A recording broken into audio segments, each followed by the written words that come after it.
प्रणाम दोस्तों। कार्तिक महीने की कृष्ण पक्ष की अष्टमी को माता पार्वती के अहोई स्वरूप की पूजा की जाती है। जिस वार को दीपावली होती है, अहोई आठे भी उसी वार की पड़ती है। इस व्रत को वे स्त्रियां करती हैं जिनकी संतान होती है। बच्चों की माँ दिन भर व्रत रखे, सायंकाल को अष्टकोष्ठक की अहोई की पुतली रंग भरकर बनाए, उसी पुतली के पास सेई तथा सेई के बच्चों के चित्र बनाए या पूजा प्रकाशन द्वारा छपाया गया कोई अहोई आठे का चित्र मंगाकर दीवार पर लगा ले और उसका पूजन सूर्यास्त के पश्चात तारों के निकलने पर करे। परंतु अहोई माता का पूजन करने से पहले पृथ्वी को पवित्र करके चौक पूर कर और एक लोटे में जल भरकर पटरे पर कलश के रूप में रखकर पूजन करें। तत्पश्चात अहोई माता की कहानी सुने। पूजा के लिए चांदी की अहोई स्याऊ बनवाए, उसमें चांदी के 2 मानिक डलवाएं, जिन्हें दाने या मोती भी कहते हैं। जिस प्रकार हार में पेंडल होता है, उसी प्रकार अहोई और दाने डलवाएं। फिर अहोई माता की रोली चावल, दूध व भात से पूजा करें और जल से भरे लोटे पर सतिया बना ले। एक कटोरी में हलवा तथा रुपए का बयाना निकाल कर रख लें और 7 दाने गेहूं के हाथ में लेकर और गले में अहोई स्याऊ को डालकर अहोई माता की कहानी सुने। जो बयाना निकाल कर रखा है, उसे सासू जी के चरण स्पर्श करके मस्तक झुकाकर आदर आदर पूर्वक उन्हें दे दें। तत्पश्चात चंद्रमा को अर्घ देकर भोजन करें। दिवाली के बाद किसी शुभ दिन अहोई को गले से उतारकर गुड़ से भोग लगाएं और फिर जल के छींटे देकर के मस्तक झुकाकर उसे रख दें। फिर जितने पुत्र हो उतनी ही बार तथा जितने बेटों का विवाह हो गया हो उतनी उतनी बार चांदी के 2 दाने उसमें डलवाए जाएं। ऐसा करने से अहोई देवी प्रसन्न होकर बच्चों को दीर्घायु करके घर में नित्य नए मंगल करती है। तो आइए अब हम अहोई माता की व्रत कथा सुनते हैं। प्राचीन काल में एक साहूकार के 7 लड़के और 7 बहुएं थी और एक बेटी थी। दीपावली से पहले कार्तिक मास की बड़ी अष्टमी को सातों बहुएं अपनी इकलौती ननद को साथ में लेकर जंगल में खदान से मिट्टी लेने को गई। जहां से वे सब मिट्टी खोद रही थी, वहीं साऊ माता की मांद थी। मिट्टी खोदते समय सिंह का बच्चा मर गया। साऊ माता ने कहा कि तूने मेरा बच्चा मारकर मुझे निपुत्री कर दिया, इसलिए मैं तेरी कोख बांधूंगी। तब वो ननद अपनी सातों भाभियों से बोली कि तुम में से कोई मेरे बदले में अपनी कोख बंधवा लो।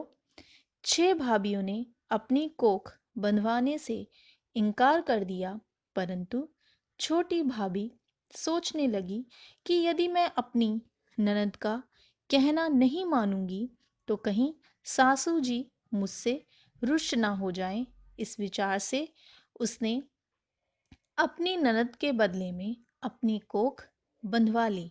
इससे जब उसके लड़का हुआ तो वह 7वें दिन मर गया। इसी प्रकार उसके 7 लड़के हुए और सातों ही मर गए। तब एक दिन उसने जोशी को बुलवाकर पूछा कि महाराज, ये क्या बात है? मेरे जो संतान होती है वो 7वें दिन मर जाती है, सो इसका क्या कारण है? तब जोशी बोले कि देवी, तुम सुरही गाय की पूजा किया करो, क्योंकि सुरही गाय स्याऊ माता की भाईली है। वो तेरी कोख छोड़े तो तभी तुम्हारा बच्चा जी सकता है। इसके बाद से वह बहू नित्य प्रति प्रातःकाल उठ करके चुपचाप सुरही गाय के नीचे सफाई करके अनेक प्रकार से सेवा खिदमत करती।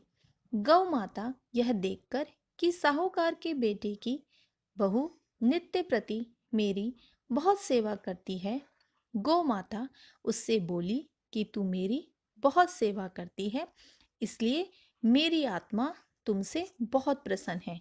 इसलिए मांग मुझसे क्या मांगती है?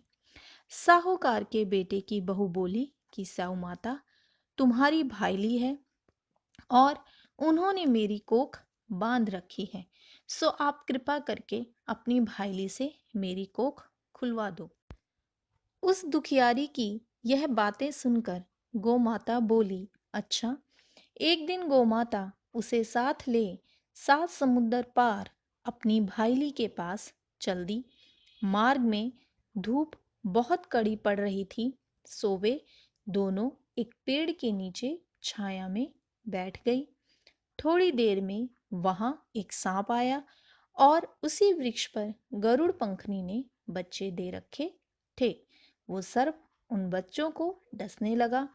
तब साहूकार की बहू ने उस सर्प को मार करके डाल के नीचे दबा दिया और उन बच्चों को बचा लिया।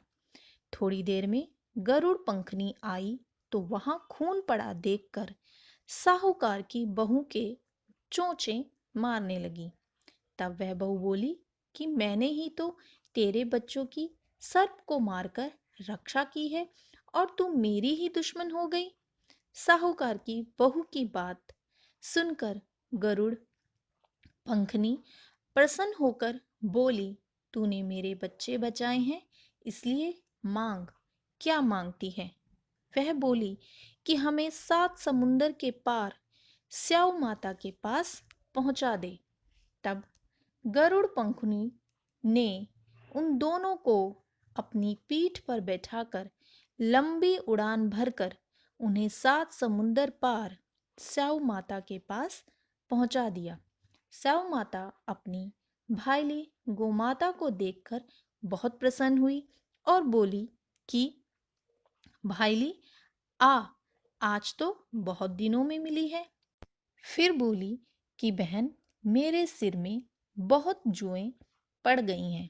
तब सुरही गौ बोली कि मेरे साथ मेरी भक्तनी आई है, ये तेरी सब जुएं निकाल देगी।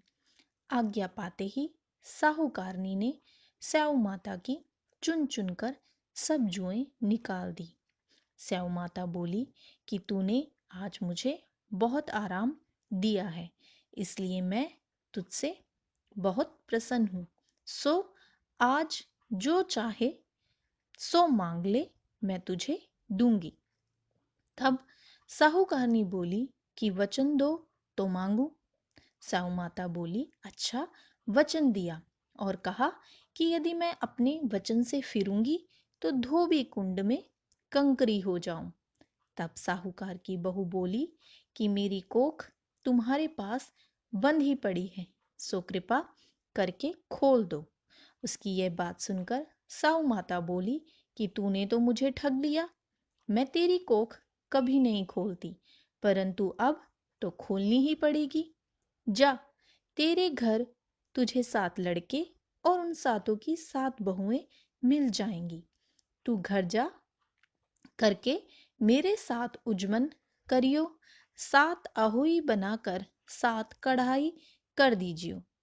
यह सुन जब वह लौटकर घर पहुंची तो वहां 7 बेटे और सातों की 7 बहुएं घर बैठे मिले। यह देखकर वह बहुत खुश हुई। तभी उसने 7 अहोई बनाई और 7 उजमन किए और साथ ही 7 कढ़ाई करी। दिवाली के दिन उसकी जेठानियां कहने लगी कि जल्दी जल्दी अपनी चौका पूजा कर लो, अन्यथा छोटी बहू बच्चों को याद करके रोने धोने लगेगी। थोड़ी देर में उन्होंने अपने बच्चों से कहा कि चाची के घर जाकर देख के आओ कि आज वो अभी तक क्यों नहीं रोई। बच्चों ने आकर कहा कि चाची अहोई बना रही है और वो तो खूब उजमन कर रही है।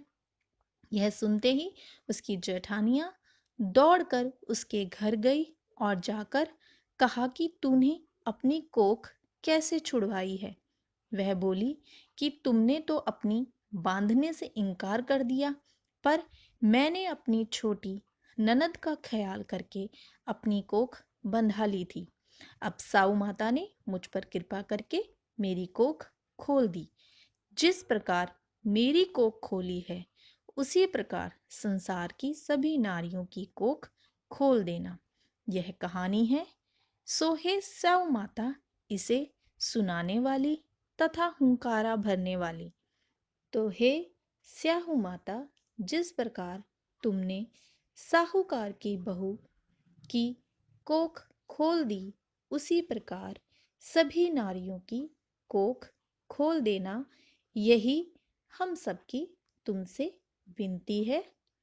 तो बोलो अहोई माता की जय।